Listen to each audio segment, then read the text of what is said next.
Hope you're doing marvelously well. I'm with Paul Willie Green, Womack. How are you, my friend? I'm wonderful. How are you? I'm good. I suppose the first obvious question is, why Paul Willie Green, Womack? That's two different lives, one as an artist, one as a producer. It's funny, like the rap name is very much tradition within our genre. I'm primarily, I make hip hop, and forever we've always had that stage name, and that was part of it. Like a superhero has their cape, that's your rap name. Right, great. So I was Willie Green for a long time, but then sure, I would have non-rap gigs or corporate gigs, and that didn't quite work the same way. So now we've kind of combined both, and I'm very active in the AES, so that's more of a Paul Womack gig. But I still do the rap thing every day, so I'm still Willie. So so in your AES, you put on your grown-up jacket and you become Paul. Hi, Paul Womack. Exactly. You got to get the blazer. We've all been to the convention. You got to get the convention blazer on, and then you're ready. Fantastic. How did you settle on Willie Green for an artist name? Ooh, that's a great question. Back in college, me and the homies, we all had like a lot. I think we were all up to like 20 rap names for a while. Some were real terrible. I was nearly Paulie Corleone, which nobody, I mean, I wouldn't be here today if I had been Paulie Corleone 20 years ago. So I got lucky and the good one stuck. Great. But is there any, Willie Green, I think if I heard it, I'd probably think like blues. Coming from UK, I'd probably think like a blues guitar player and singer. That sort of conjures up to me.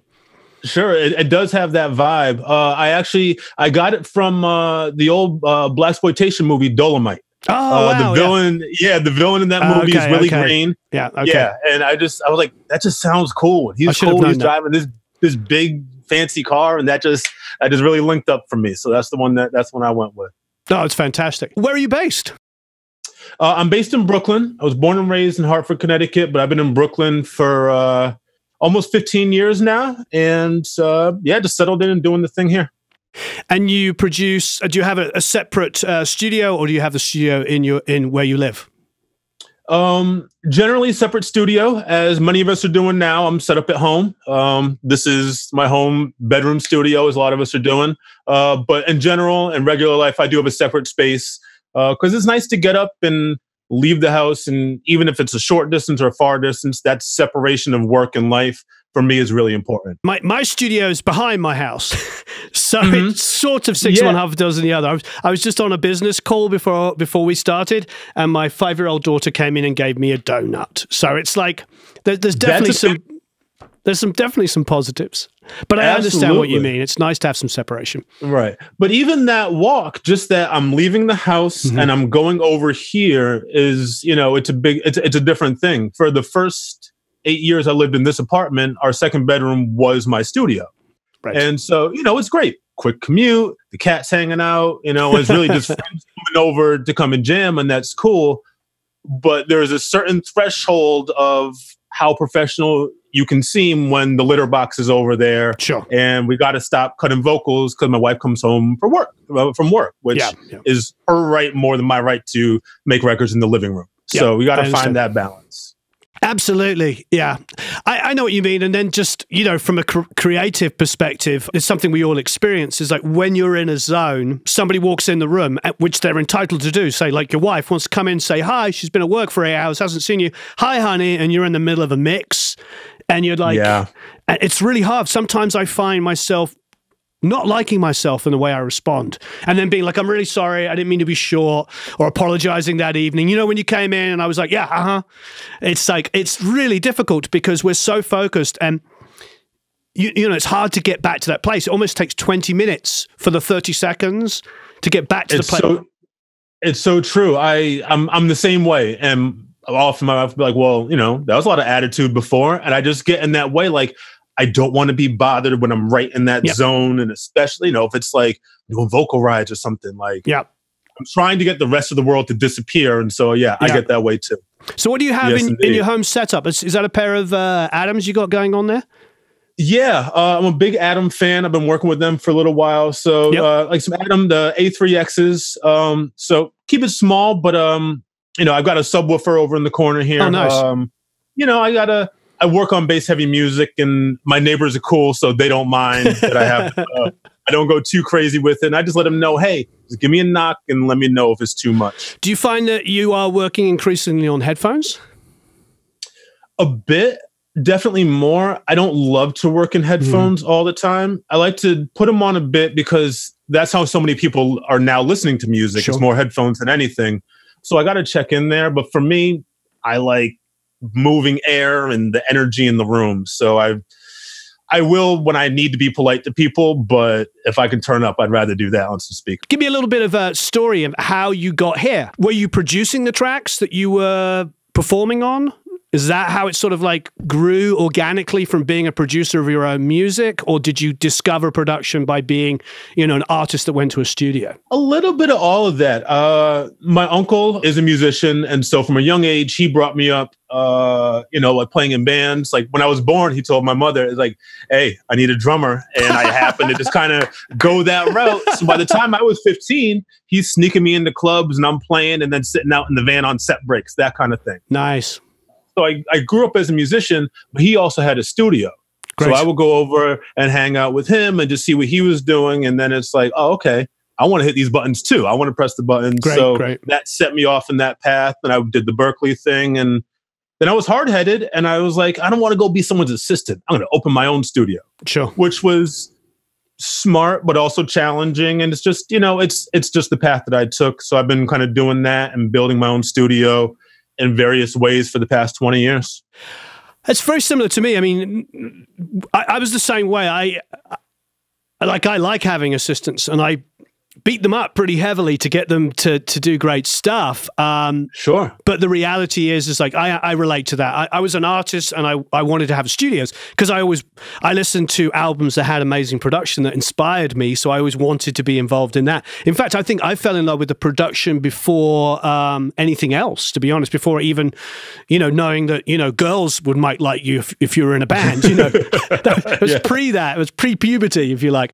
So I relate to that. I also think your journey is the way that everybody has to do it now. I mean, the amount of studios, there's still studios around, especially in Brooklyn. There's a very vibrant, bunch of studios where you are. But at the same time, still a fraction of what they used to be. So the opportunity to come in as an intern/assistant is pretty rare these days. So your journey is, what most people watching here are being forced to do, have no choice, Absolutely. And I still, I've got a small studio. It's one room and I got a nice sized booth and whatever. And I'm mostly producing and mixing kind of vocals there. But I do like to have an assistant. At the moment I actually have two. That training that you get one-on-one with somebody, that's the part that you can't get on the internet. You can learn a lot about the procedures, but as we all like being in the room on a session and seeing that energy and how to interact, that's producing, that's engineering. It's not just the knobs. So I do like to bring people in to learn and be able to get that experience too. Yeah, I agree. And I feel like probably when we both first started, there was probably a clear delineation between a producer and an engineer. Now I think that's out the window. That's out the window, There's still engineers, and I remember the best engineers I worked with. They were amazing because they got the best sounds and they had zero opinion. They would just be like, the producer and the band would be like, "Hey, we're trying to get this, this, and this," and then that engineer would just conjure up that sound, put the mic in the right place, and God bless it, and it kept the momentum going. But now, you are everything. You're the producer, the engineer. You're probably the co-writer. More often than not, you're probably playing instruments, which sort of leads me. One of the things that struck me, you were talking about playing drums at 15 in clubs.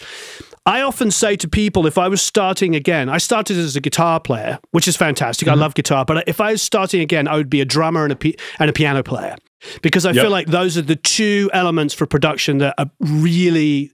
Once I started playing drums, albeit very badly, but once I started playing drums and started playing piano, everything in my understanding went up. Because with piano, you've got melody and harmony simultaneously, plus throwing the bass line, and then drums. Wow, I mean, it's like completely changes your world if you can actually figure out the groove of a track. Absolutely, yeah. Those are, I fully agree. Those are the two. If you can master those, or I would even say if guitar or piano, something that covers all of the melodic and harmonic end of things. If you have one of those, you really can have an understanding for It opens up your understanding for arrangement and for composition so much more. You don't have to be a virtuoso, but when you have the understanding, it just unlocks everything else. Absolutely. So for you, how do you, because you've got a unique position, because in a world of a lot of modern hip hop and EDM in particular, there's almost zero organic instruments. It's like, you know, there was a period, obviously, if you go back to like the 80s and mid 90s, where there was a lot of sampling. It was very predominant in that period. I noticed a lot less of that now, although I think sampling still exists, but probably into Ableton and so mangled that you don't really know. you got to twist everything. You got to freak everything now, because, you know, here's the thing. DJs don't break records anymore. Right. Netflix and HBO break records. And if you want those placements, you can't have those samples in there as clearly as they used to do. I've got a stack of records in my closet, 6 waist-high stacks that I don't touch because I don't sample anymore like that.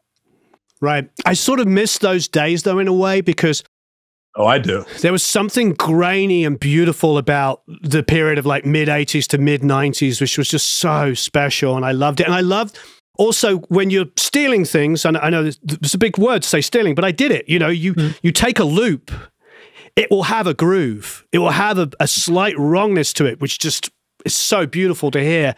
That's the head nod, is the wonkiness in that. Yeah. So I suppose my question is, you've got an advantage. You're a drummer. You've got enough knowledge. You've been surrounded by music your whole life. What do you, when you're in a more, you know, whatever the word is, sterile environment of just a keyboard in your room, how do you bring that in? What do you do that brings it in, that gives it that looseness, that feel, that groove, that swing, whatever the word we want to say is? So even just within the drums, I may quantize things a little bit different. You know, like my snare is going to be mostly right there. But the hi-hats, I might even just a slight different quantized percentage just to give them a little bit different light. Because if I'm playing drums, my right hand may not be synced exactly with my left hand. So that's my hat to my snare drum. So if I'm programming drums, I don't have to link them exactly the same, because that's where the humanity comes into it. Yep. Sometimes you want that if you're doing, you know, like the fast trap hi-hats, maybe you don't want to shift those so much because they're so busy. So maybe you lay the snare back a little bit, or you do something with the kick just to give a little bit of push and pull within the drums. But then harmonically, I mean, I have the most rudimentary of keyboard skills. I can play the chords to have them in there, you know. But something, and it's really stuck with me, my buddy Prince Charles Alexander said to me sometime a while back, he was like, records aren't even as much about chords and specific notes as they are about textures and vibes and feelings now. So I've been really into this concept of just ambient loops, where if you take 4 bars or 20 seconds or whatever of any sound, if you loop that long enough, you'll begin to find rhythmic patterns in there just naturally by whatever crickets or creaks or whatever might have been in there. I find that cool. Let's find that interesting loop and put that with something that's straight and let those work against each other. That's great. I like that a lot. Yeah, for me, the weirder the better. I make what's called art rap, and we, you know, it's avant-garde hip hop, and we go as far as we can. So yeah, when it's weird and it makes you scrunch your face and listen again because you don't know what happened, that's when I did my job. I like that. Now you're going to make me scour through your whole catalog. Now that's it. For me, there's extremes, isn't there? There's like, I almost feel like it's easy to do the extremes, like to be completely over the top and just make absolutely no sense and total art. And then of course it's quite easy to just write a 6/4-1/5 song and the melody almost writes itself. Let's be honest. There's a sense of predictability in the extremes, but then there's this little tiny piece in the middle where it crosses.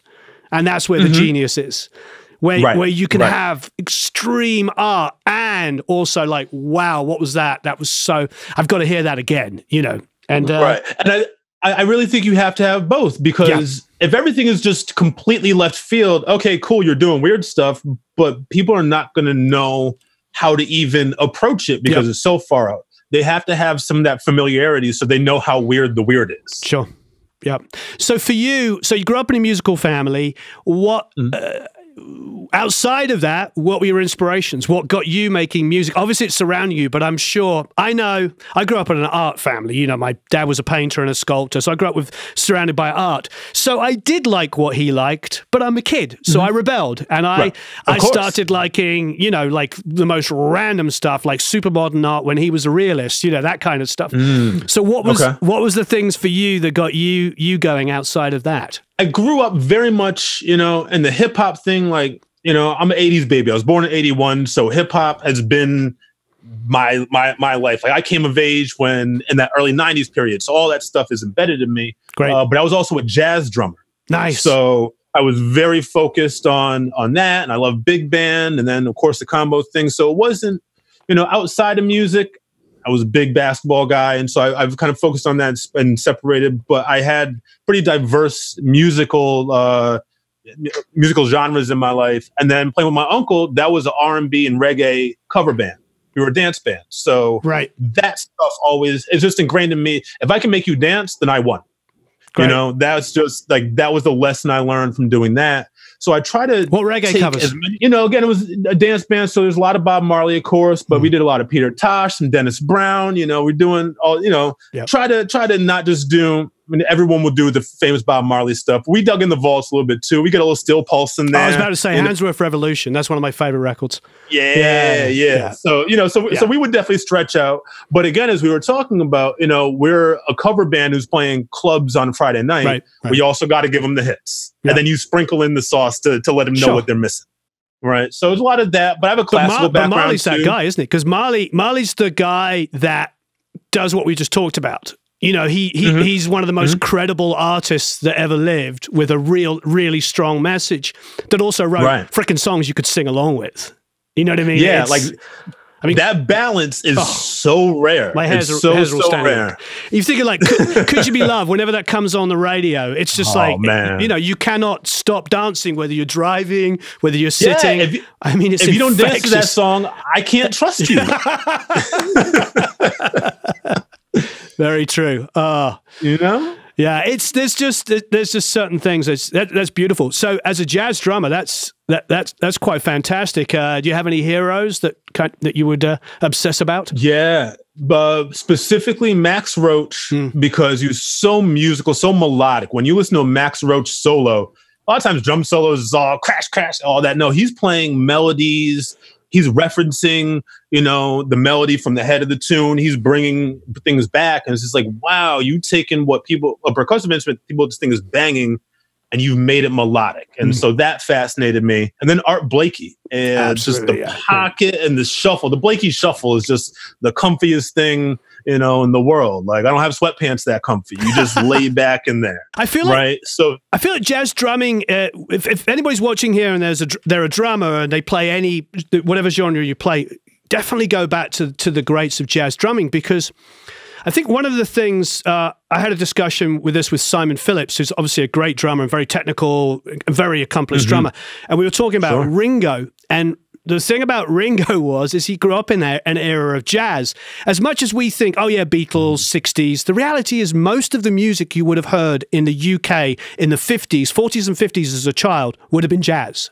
That's what he would have heard. Sure. Big band. So he was listening to drummers, because people say, what makes Ringo unique? No, Ringo wasn't technically, but what he was he was a song drummer, like dum, da, da, dum, bum, bum, bum, where drumming now seems to be a groove, and then the parts are on top of it. And then fill. Yeah, and fills, exactly. And there's Ringo playing the song, because for every Chuck Berry record he listened to 9 jazz records where the drummer, as you were saying, like Max Roach would do, is playing the song with everybody else. That's absolutely right. That's it. You know, it's not about the chops. That's cool. All the cool fills are cool, but it's the stuff in between there. That's the song. The fills aren't the song. Yeah. Yeah, that's beautiful. It's a good thing. I feel like that's one of the sort of secret sources in production that probably doesn't get talked about enough, because it's not as quantifiable as technical issues. It's very easy for us when we're talking about production to talk about, you know, the gear and the EQ and the compression and this and then that. Whatever makes all of those songs that we're talking about so unbelievable is that everybody was playing the same song. Listen to like I know you know. Listen to like great Stax and Motown. Heard it through the grapevine. It's like boom, dum, dum, dum, dum, dum, dum, dum. Dum, dum, dum, dum, dum, dum, dum, dum. You know, and James Jamerson, boom, dum, dum, dum, boom, boom, boom, and you can feel the energy that they're all sharing. Yeah, they're all playing the same song. There's no like part. There's no like my part's. It's just it's something that the few bands that get it just off they go. You know, I feel like you two actually and have. They managed to get it quite a few times. It's one of their secrets. It's like in the back of it, I always feel like, you know, even though they're a bunch of white Irish kids, I feel like they get R&B and soul. They know how to bring it in. Bono's obviously gifted with a great voice, but not every band does that. They don't understand where it comes from, you know. I don't know. Right. Well, there's that nuance. You can hear something a couple times and play those notes because there's only so many notes. But to get it and to know and to know why you're playing which note, that's a different game.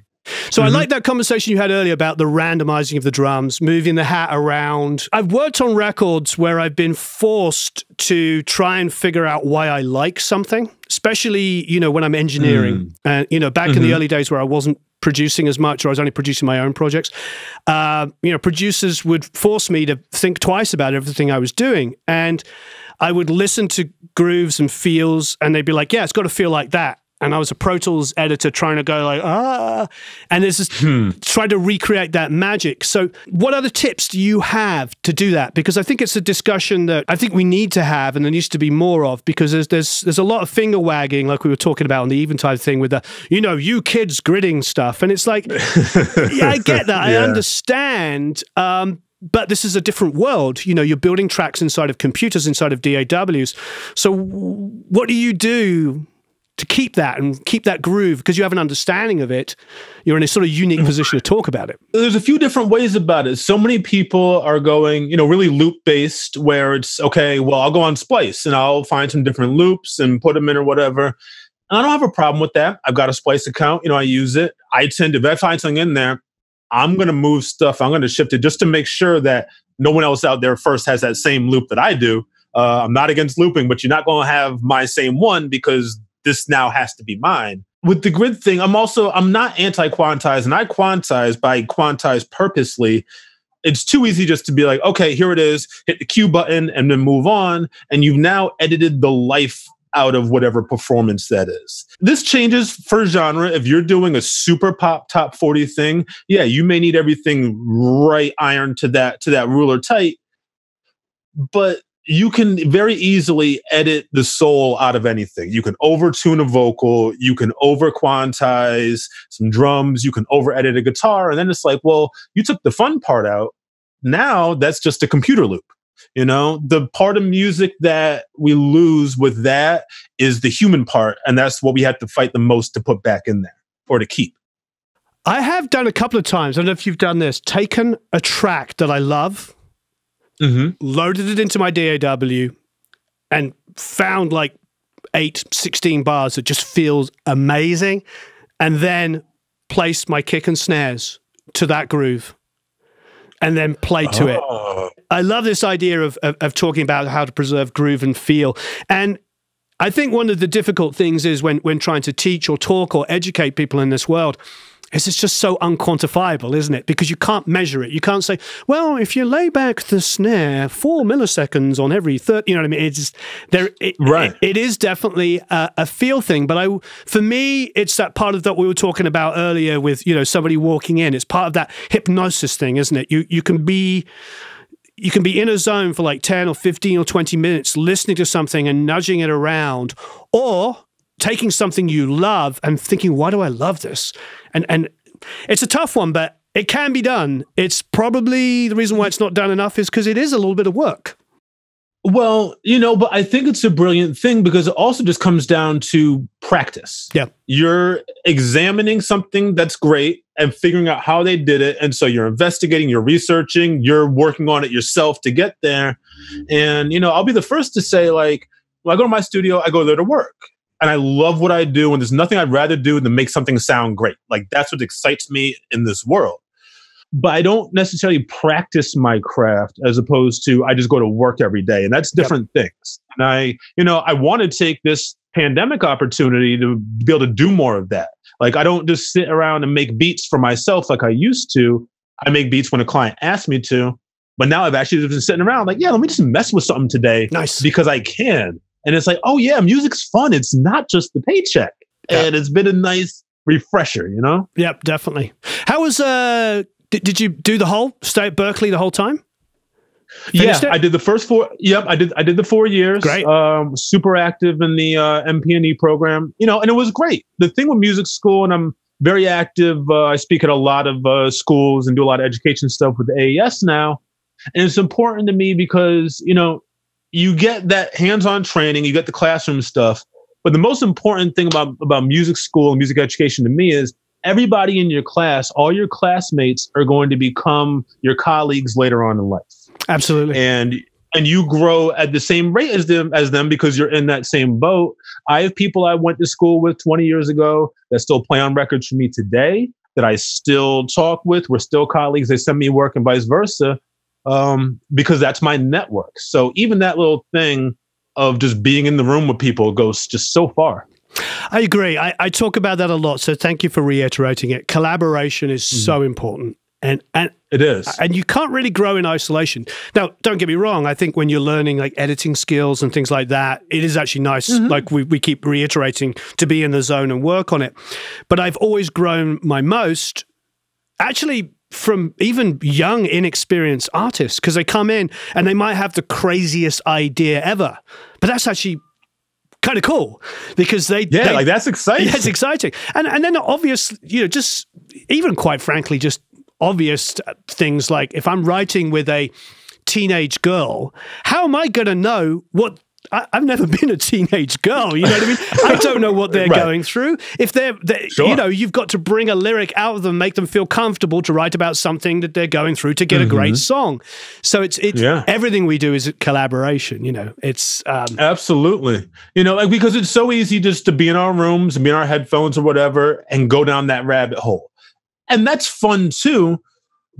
But there's so much to learn from other musicians that you get from, oh, wow, Tommy, that was a great bass line. How did you do that? Okay, now I understand that. So I can ask for that again, or I can do that myself next time or whatever. Just that little bit of what does somebody else do? That's the art part of it. That's fun. Yeah, absolutely. So what are you working on at the moment?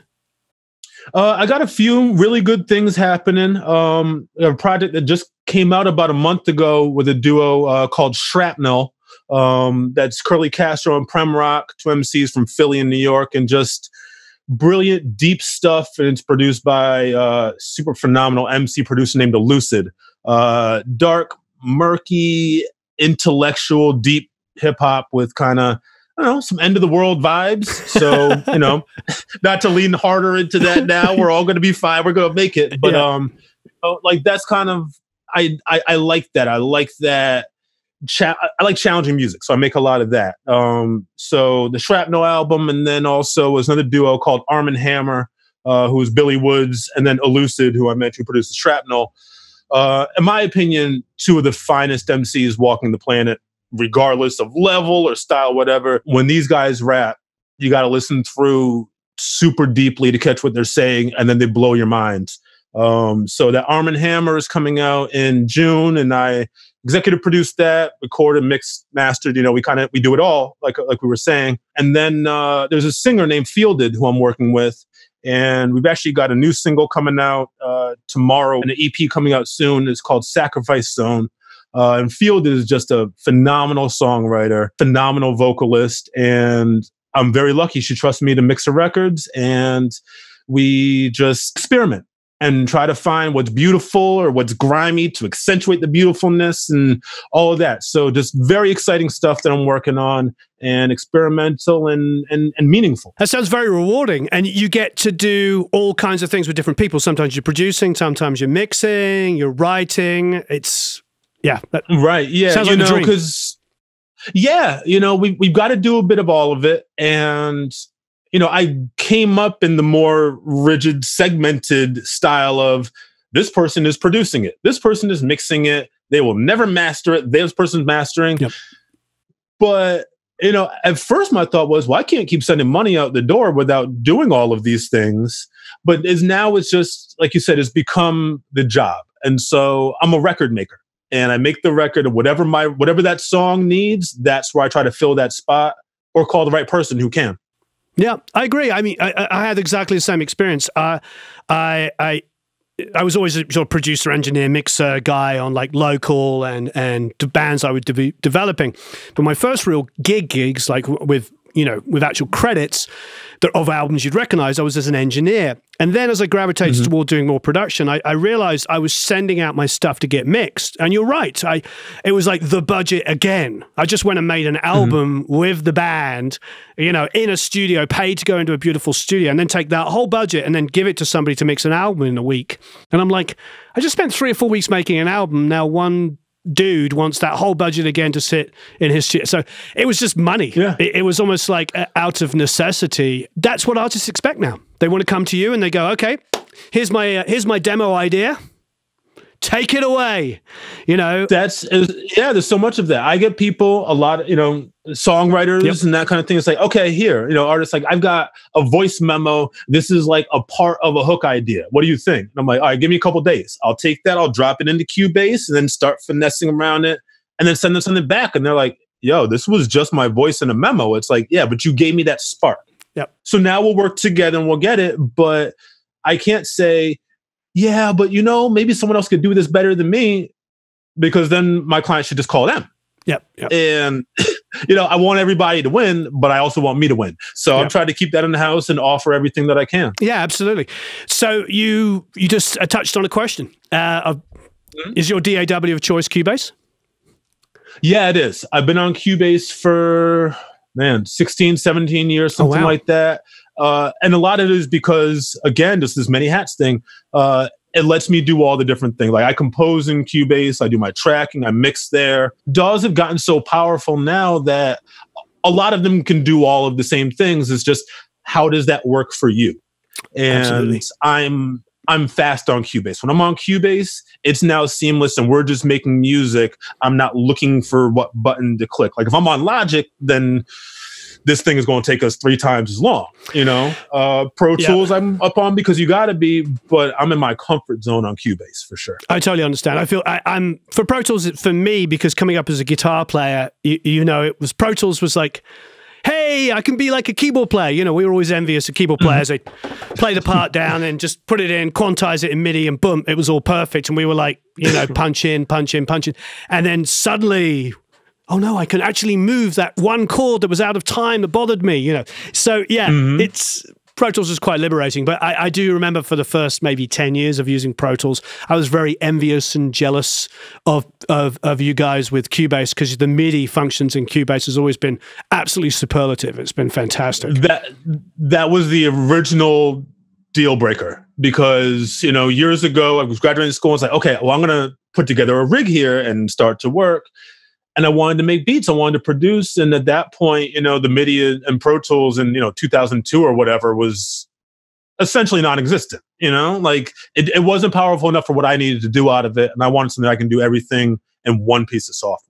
I often talk about, the fact that people have mentored me without them realizing they're my mentors, because you work with somebody for 6 months or a year sometimes on projects or whatever, and you learn so much from it. Is there any sort of either experiences or people that you really feel indebted to that have helped you? I would say definitely some of both.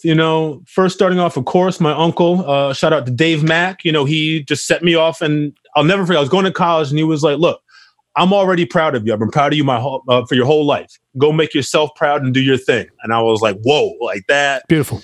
Like, okay, unconditional support from the person who taught me. Like, I'm good. I'm just going to go do my thing.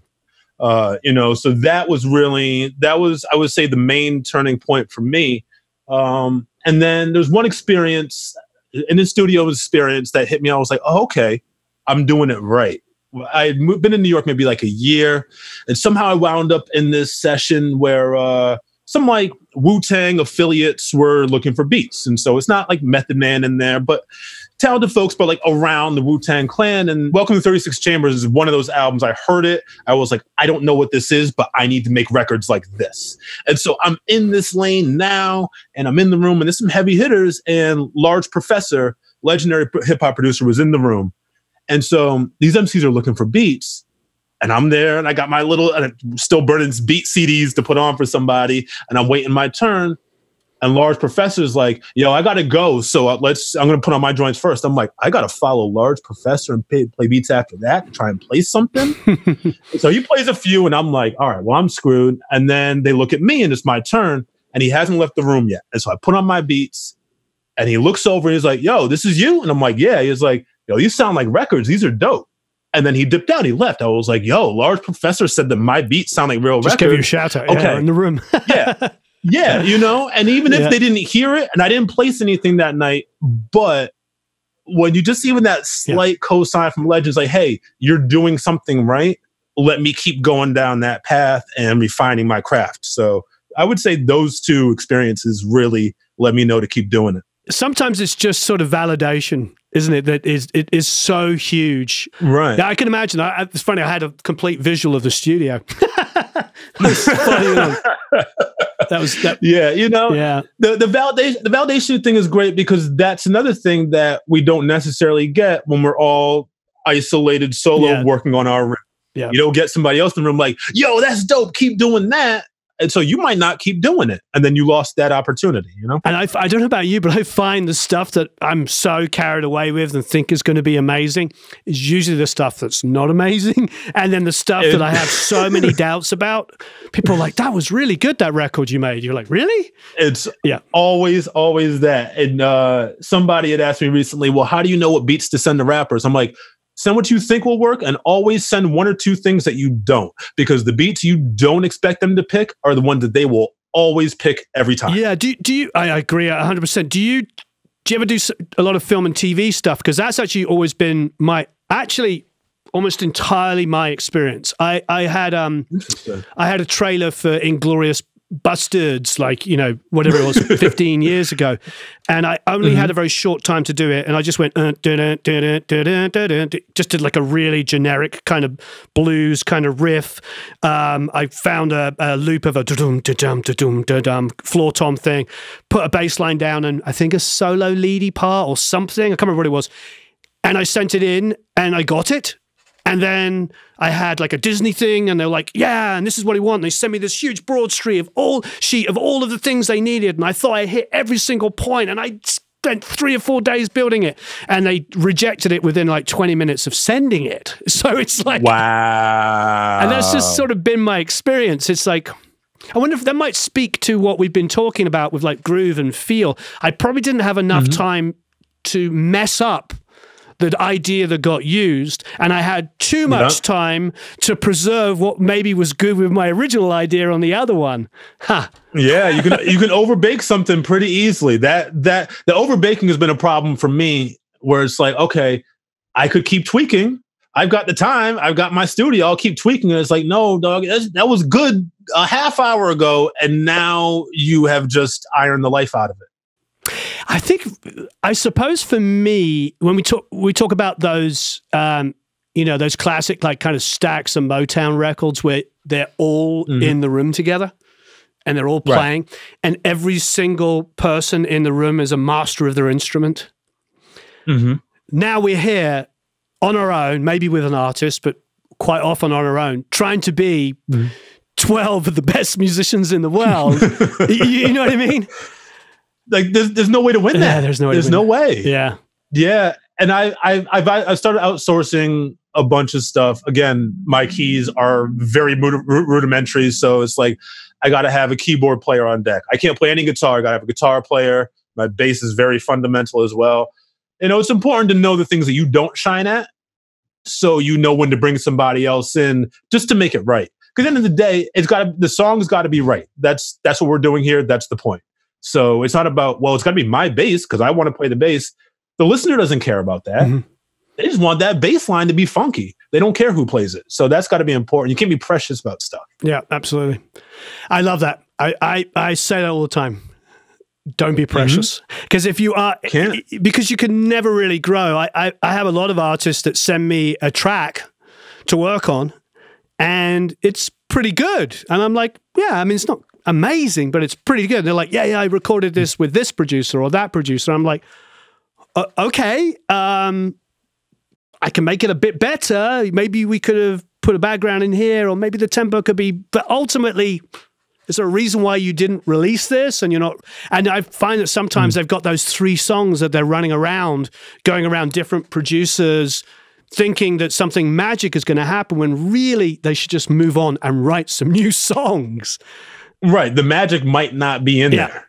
You might just get a better sounding album track as opposed to the single that you're looking for. Right. It's tough. I think that's one of the things. I was talking about this the other day with the Billie Eilish production, because everybody's obviously talking about, you know, how it's produced in a bedroom scenario, and I'm like, that's so many people now, and it's fantastic, and I love the production on it, and I think it's done really amazingly well. I said, but at the end of the day, what sells that is that there is a teenage girl singing about things that other kids of her age go, yes, they believe her, the lyrical choices, her delivery, everything about it is just honest sounding, and that's what sells it. So yes, it could have been done in a big studio, small studio, bedroom. It's kind of irrelevant how it was done. The most important thing is her. That's what people connect with.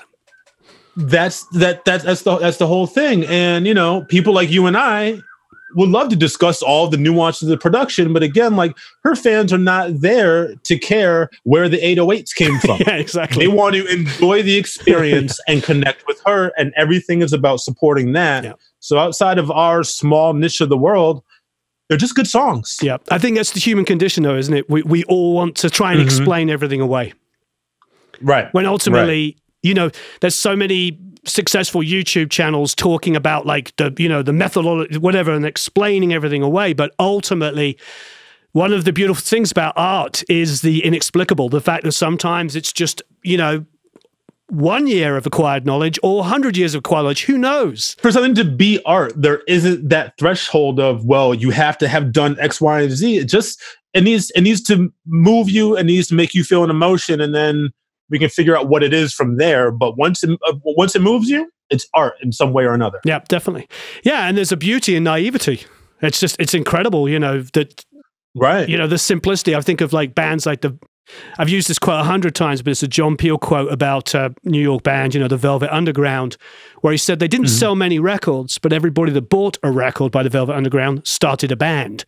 It's just, it's like, it was so honest. And yeah, there's a lot more to music than zeros and ones and boosts and cuts and compression and exactly. That middle ground is where we try to get, where we understand that, but we translate that into an experience for the listener. So you did touch on this because you talked about having a couple of assistants and giving them the experience of working with artists so they can understand that that's a big part of what we do. Can we speak a bit more to that? Because obviously we end up becoming sort of amateur psychologists at times. Yeah, I mean, that amateur psychology is vocal production to me, you know, like, because when you come to me, like, you expect, well, yes, I want you to sing in tune and we're going to work on the phrasing and all that.